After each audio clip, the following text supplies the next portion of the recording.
સરકારને તો આ બધું જાણે જ છે. આમાંથી જ એમનું પાર્ટી ફંડ ચાલે છે.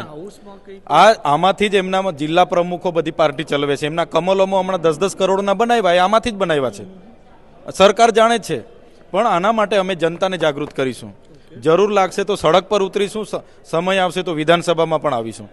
કેમ કે જે જનતા માટે ગ્રાન્ટ બને છે એમાં 50% ગ્રાન્ટ વપરાતી નથી, અને થોડી ઘણી ગ્રાન્ટ આવે છે એમાં બી આ પ્રભારી મંત્રીઓ, અધિકારીઓ અને NGO વાળા આ પ્રકારનો ગ્રાન્ટ ખાઈ જાય તો કઈ રીતના ચલાવીએ અમે, એટલે એના માટે અમે લડીશું.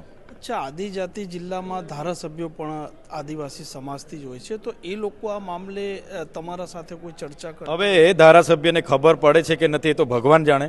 આ તો મને આજે વિધાનસભાના ગૃહમાં જવાબ આપ્યો એટલે તાત્કાલિક આ બુક કઢાવી અને ચેક કર્યું. મેં મૂળમાં ગયો કે પૈસા કાં વાપર્યા, તો આ બધો હિસાબ મળ્યો 20-50 લાખ રૂપિયાના કલર કામના. એના પરથી તમે વિચાર કરો કે તમે ને અમે વિચારતા હતા કે ભાઈ આદિવાસીનો વિકાસ કેમ નથી થતો. આ જ પ્રકારના બોગસ કામો કૌભાંડ કરવાવાળા લોકો મૂકે છે, એની તપાસ ગુજરાત સરકાર કરે.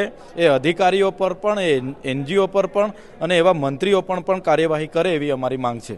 અન્ય કોઈ આજે હાઉસમાં કોઈ પ્રશ્ન હોય કે એવો કોઈ મામલો હોય? અન્ય તો પાડલિયાની ઘટનાનો મારો પ્રશ્ન હતો કે ભાઈ કેટલા લોકોને સનત આપી છે, તો સનત હજુ કોઈને આપી નથી, અને કેટલા લોકોને ટીયર ગેસના સેલ છોડ્યા. એમણે જવાબ આપ્યો છે 14 ટીયર ગેસના સેલ છોડ્યા હતા અને 17 જેટલા પોલીસ અધિકારીઓ, અને એમાં FIR થઈ, એમાં 3 જણને એ લોકો એરેસ્ટ કર્યા છે, એવું આજે આપણને આમાં ખ્યાલ આવે છે.